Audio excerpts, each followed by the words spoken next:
Dear student, आज आपण भेटत आहोत 15व्या दिवशी. फक्त 1000 शब्दामध्येच आपण इंग्रजी शिकत आहोत. 14व्या दिवशी आपण अभ्यास केला होता एका स्पेशल पॅटर्नचा, SVO.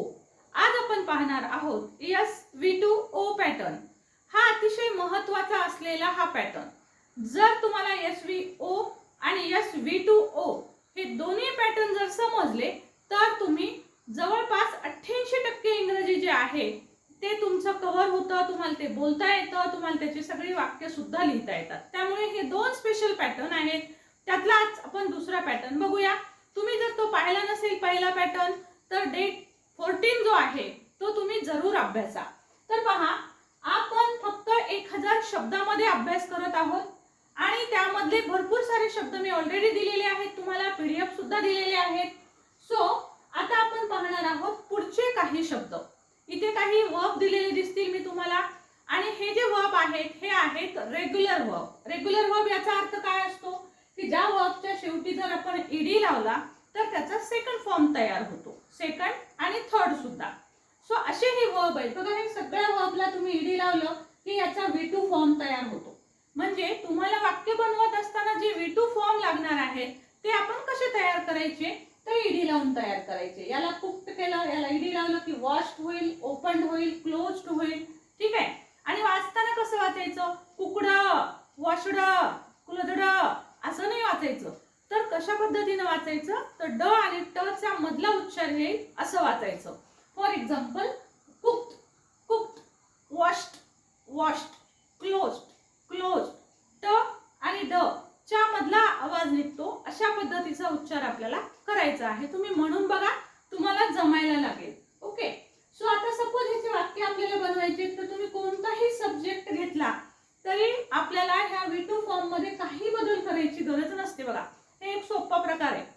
कारण का, आपण SVO पॅटर्न मध्ये पाहिलं आपण की IUV नावाची ही जी ट्रिक सांगितली होती, ह्या सब्जेक्ट साठी आपल्याला वेगळे वर्ब घ्यावे लागत होते, आणि जर हे सब्जेक्ट असतील तर आपल्याला छोटा मोठा ट्रिक वापरावी लागत होती. आपण छोटा मोठा ट्रिक अभ्यासली ना मागच्या व्हिडिओ मध्ये, आय थिंक डेट 13 असेल, त्याच्यामध्ये आपण छोटा मोठा ट्रिक अभ्यासली. तर त्या ट्रिकच्या मदतीने आपल्याला वाक्य बनवावे लागत होते. पण इथे असं काहीच नाही. V2 हा फॉर्म जो आहे तो ह्या सगळ्या सब्जेक्ट साठी आपण वापरू शकतो. आता बघूया एक्झाम्पल कसे करायचे. फॉर एक्झाम्पल, आता हे कुठे वापरतो पहिले बघूया. कुठे वापरतो आपण, सिंपल पास्ट. म्हणजे एखादी घटना जर संपली असेल, होऊन गेली, तर ती घटना सांगण्यासाठी आपण हा काळ वापरत असतो. ओके.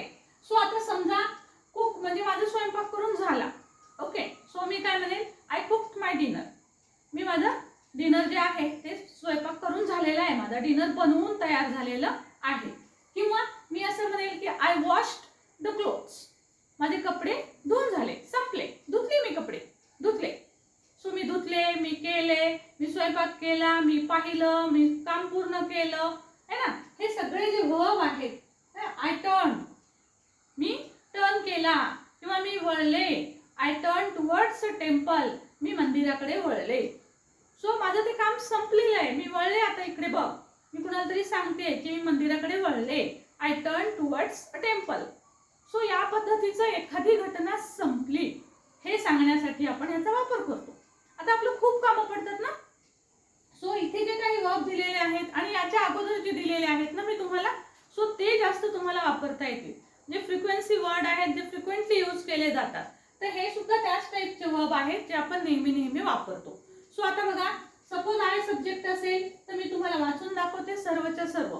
याच्या मदतीने तुम्ही इंग्रजी लिहू पण शकता, आणि तुम्ही या पद्धतीने जर प्रॅक्टिस केली ऑल सब्जेक्टची तर तुमचं इंग्रजी जे आहे ते बोलायला खूप तुम्हाला सोपं जाईल.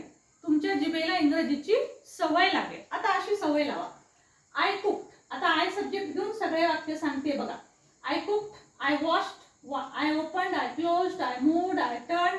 आता इथे प्रत्येक ठिकाणी मी ईडी लावणार आहे. आय टर्न म्हणजे TURN ED, I turn. I turned पण म्हणायचं नाही. Okay. I turn, I moved, I turn, I carried, I pushed, I pulled, I fixed, I danced, I watched, I listened, I talked, I changed, I counted, I decided, I started, I finished, I explained, I I repeated, I used, I tried, I supported, I replied, I described, I checked, I answered, I agreed, I guided. I guided my student. मी माझ्या विद्यार्थ्यांना मार्गदर्शन केलं. So बघा, या मेथडनी मी आयचे सगळे वाक्य वाचले. तुम्ही याच मेथडनी सगळे वाचा. ही साठी पण same procedure.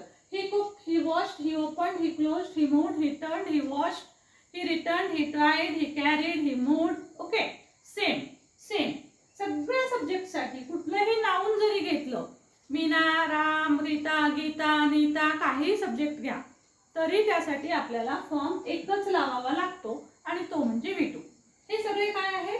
These are all V2 form. ह्याला ईडी लावलं की तो त्याचा फॉर्म होतो V2. सो वर्बला ईडी लावायचा आहे.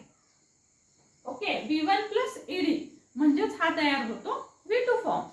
सो आता तुम्हाला समजलं. आता आपण काही वाक्य बघूया आणि तुम्ही सुद्धा हे वाक्य मला करून दाखवणार आहात. सपोज मी म्हणाले, विट्याने कार ढकलली. ओके, त्याने कार ढकलली. आता त्यानेसाठी आपल्याला सब्जेक्ट घ्यावा लागतो ही. ढकलण्यासाठी शब्द येतो पुश. याला आपल्याला काय लावायचे? ईडी, कारण आपल्याला V2 घ्यावं लागेल.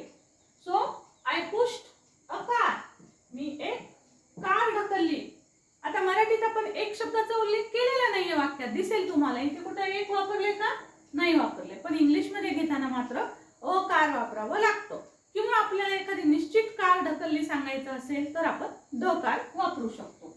ओके, सो अशा पद्धतीनं. आता समजा तिने इंग्रजी शिकायचे ठरवले. बघा, तुम्ही पण ठरवलं असेल आहे ना, शिकायचे ठरविले. आता ठरवण्यासाठी डिसाइड शब्द आहे. सो डिसाइड म्हणजे ठरवणे. डिसाइडला डी लावायचे. शेवटी जर ई लावलेला आलेला असेल तर फक्त डीच लावायचे, त्याला पुन्हा ईडी लावायची गरज नाहीये. आता तिने म्हणजे she. She decided. She decided. शिकणे. शिकविणे म्हणजे टीच आणि शिकणे म्हणजे learn. She decided to learn English. तिने इंग्रजी शिकण्याचे ठरवले. ओके, बघा आपण इथे केलेलं आहे डिसाइडेड. म्हणजे तुमच्या आता लक्षात आलं असतील की आपल्याला वाक्य कशा पद्धतीने बनवायचे. तिने, त्याने, यासाठी वेगळा शब्द नाहीये हे पण लक्षात घ्या. तुम्ही म्हणाल ही म्हणजे तो असतं, मग त्यानेसाठी काय घ्यावं? तर त्याने आणि तो यासाठी आपण हीच घेत असतो, हे लक्षात ठेवा. सो आता तुम्ही करू शकताय का हे वाक्य? तर बघा, आम्ही अभ्यास पूर्ण केला. आम्ही अभ्यास पूर्ण केला. चला बरं कमेंट बॉक्स मध्ये टाकूया. त्यांनी वाक्य पुन्हा म्हटली. पुन्हा म्हटली. म्हटली लिहा, पुन्हा म्हणली लिहा. ओके, पुन्हा म्हटली, पुन्हा म्हणणे याचा अर्थ काय? रिपीट आहे ना, रिपीट. शिक्षकाने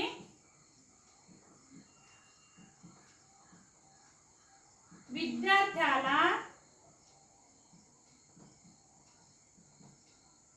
आधार दिला.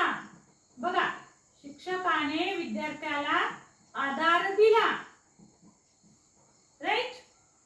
याचे जे काही इतर सेंटेन्सेस आहेत, तुम्हाला जर आणखी याची प्रॅक्टिस हवी असेल तर मला कमेंट बॉक्स मध्ये जरूर लिहून पाठवा. आणखी वाक्य द्या. ओके, किंवा ओनली लिहा सेंटेन्सेस.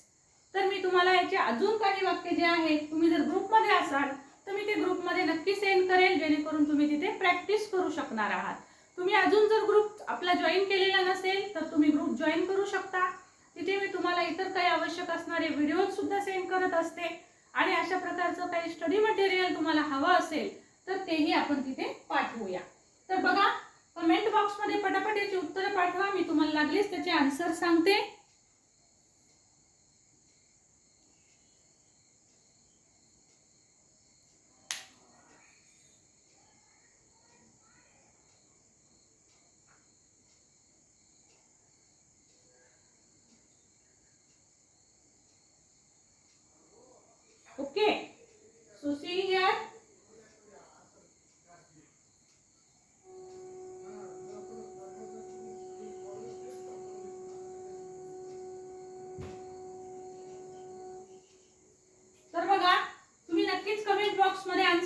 बनवले असतील तर याचं पहिल्याचं आन्सर काय आहे ते बघा मी सांगते. अम्मी. अम्मी याचा earth we.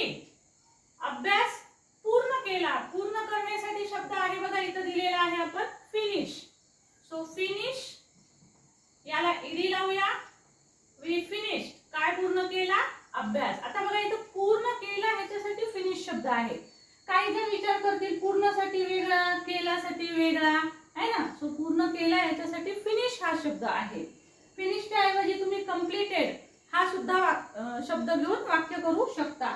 We completed study असं पण लिहू शकता. We finished study.